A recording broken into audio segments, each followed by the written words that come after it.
নমস্কার বন্ধুরা, সম্পার রান্নাঘরে আরও একটি নতুন রেসিপি নিয়ে হাজির হয়ে গেছি। আশা করি তোমরা সকলেই খুব ভালো আছো।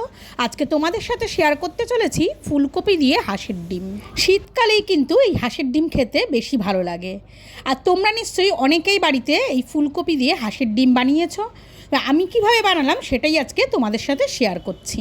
তার জন্যে গ্যাসে একটা পাত্রে আমি জল বসিয়ে দিয়েছি, আর এর মধ্যে দিয়ে দিলাম অল্প পরিমাণে নুন। এবারে আমি আগে থেকেই একটু ফুলকপি কেটে রেখেছি মাঝারি সাইজের টুকরো করে, সেগুলো দিয়ে একটু আমি ভাপ দিয়ে নেব। আমি কিন্তু খুব বেশি ফোটাবো না এই ফুলকপিগুলোকে, গরম জলে জাস্ট জলটা গরম হবে আর ফুলকপিগুলো নেড়ে চেড়ে আমি তুলে নেব। ফুলকপিগুলো যদি জলে বেশিক্ষণ একটু 2-3 মিনিট ফোটানো হয় তাহলে কিন্তু ফুলকপিগুলো জল টেনে নেয়, আর তেলে ভাজার সময় ফুলকপির থেকে জল বেরিয়ে যায় আর ভাজতেও একটু বেশি সময় লাগে, আর তখন অলরেডি ফুলকপিগুলো বেশি নরম হয়ে যায়। দেখো আমি কিন্তু গরম জলে একটু নেড়ে চেড়েই ফুলকপিগুলো তুলে নিলাম। এবার গ্যাসে একটা কড়াইতে আমি পরিমাণ মতন সর্ষের তেল গরম করে নিয়েছি, আর এবারে ফুলকপিগুলো দিয়ে দেবো, আর এর মধ্যে পরিমাণ মতন নুন আর হলুদ দিয়ে ফুলকপিগুলো ভালো মতন নেড়ে চেড়ে আমি লাল করে ভেজে নেব। গ্যাসের ফ্লেমটা মিডিয়াম টু হাইতে রেখে ফুলকপিগুলো আমি ভেজে নিয়েছি, আর ফুলকপিগুলো ভাজাও কমপ্লিট হয়ে গেছে। এবার একটা পাত্রে আমি তুলে নেব। আর এই একই তেলে আমি আগে থেকে 4টে হাঁসের ডিম আমি সেদ্ধ করে একটু গাগুলো একটু কাট করে নিয়েছি আর নুন হলুদ মাখিয়ে রেখেছি। এই ডিমগুলো এবার ভেজে নেব। যে কোনো সেদ্ধ ডিমই তেলে ভাজার সময় অনেক সময় ডিমগুলো ফাটে, আর যদি আমরা এর গাগুলো সবসময় কেটে দেই তাহলে কিন্তু আর এই ফাটার সম্ভাবনা থাকে না, আর এর ভেতরে কিন্তু তখন মশলাও ঢোকে আর খেতেও কিন্তু ডিমগুলো বেশি ভালো লাগে। তাই চেষ্টা করবে ডিমগুলো সবসময় কেটেই তেলে ভাজার। এবারে ওই একই তেলে আরও একটু আমি তেল দিয়ে দিলাম, আর এর মধ্যে এবারে দিয়ে দেবো 1/2 চামচ সাদা জিরে আর একটা তেজপাতা। এটা একটু নেড়ে চেড়ে এবারে একটা বড় সাইজের পেঁয়াজ আমি বড় গ্রেটারের সাহায্যে গ্রেট করে রেখেছি সেটা দিয়ে দেব, আর পেঁয়াজটাকে একটু হালকা লাল করে ভেজে নেব। তোমরা কিন্তু এখানে চাইলে পেঁয়াজ মিহি করে কুচিয়েও দিতে পারো। এবারে পেঁয়াজটা আমার হালকা লাল করে ভাজা হয়ে গেছে। এবার এখানে আমি দিয়ে দেবো 1 চামচ আদা রসুন আর কাঁচা লঙ্কা আমি বেটে রেখেছি, সেটারই আমি 1 চামচ দিয়ে দিলাম। আবারও ভালো মতন আমি পেঁয়াজের সাথে এই আদা রসুন কাঁচা লঙ্কাটাকে একটু ভেজে নেব।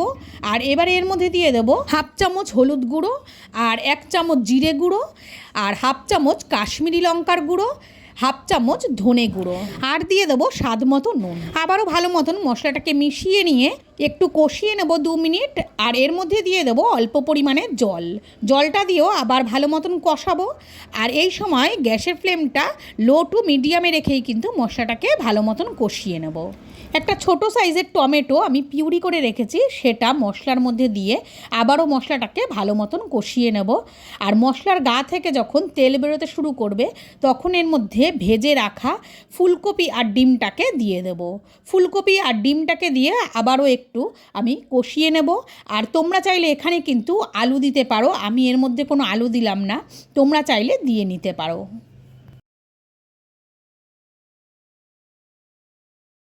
ফুলকপি আর ডিমটাকে আমি 1-1.5 মিনিট ভালো মতন কষিয়ে নেওয়ার পর এর মধ্যে দিয়ে দেবো গরম জল। আর জলটা তোমরা কিন্তু তোমাদের যতটা গ্রেভি রাখবে সেই পরিমাণ মতন দিও। আর এখানে আমি গরম জল ব্যবহার করেছি, তোমরাও কিন্তু গরম জলটাই দেওয়ার চেষ্টা করবে, কেননা যে কোনো রান্নায় গরম জল যদি দেওয়া যায় তাহলে কিন্তু রান্নার স্বাদ আরেকটু বেশি বেড়ে যায়। এবারে আমি ঢাকা দিয়ে ঝোলটাকে ফুটিয়ে নেব। ঝোলটা ফুটে গেছে ভালো মতন, 2-3 মিনিট আমি ঝোলটাকে ভালো মতন ফুটিয়ে নিয়েছি। এবার এর মধ্যে কুচিয়ে রাখা ধনে পাতা আর 1/2 চামচের কম একটু গরম মশলা দিয়ে এটাকে নামিয়ে নেব। আমার ভিডিওটা যদি তোমাদের ভালো লাগে তাহলে একটা লাইক দিও, শেয়ার করো, আর নতুন নতুন ভিডিও পাওয়ার জন্য চ্যানেলটিকে সাবস্ক্রাইব করে আমার পাশে থেকো। অলরেডি যারা আমার চ্যানেলটা সাবস্ক্রাইব করে রেখেছো তাদেরকে অসংখ্য ধন্যবাদ। ফুলকপি দিয়ে হাঁসের ডিমের এই ঝোল যদি থাকে তাহলে কিন্তু আর মাছ মাংসের দরকার পড়বে না। তোমরা যদি বাড়িতে ট্রাই না করে থাকো তাহলে একবার ট্রাই করে দেখো, এটা কিন্তু খেতে অসাধারণ হয়। তাহলে আজকের মতো এটুকুই, পরবর্তী আবার একটা নতুন ভিডিও নিয়ে খুব শীঘ্রই তোমাদের সামনে হাজির হয়ে যাব। সবাই ভালো থেকো, সুস্থ থেকো।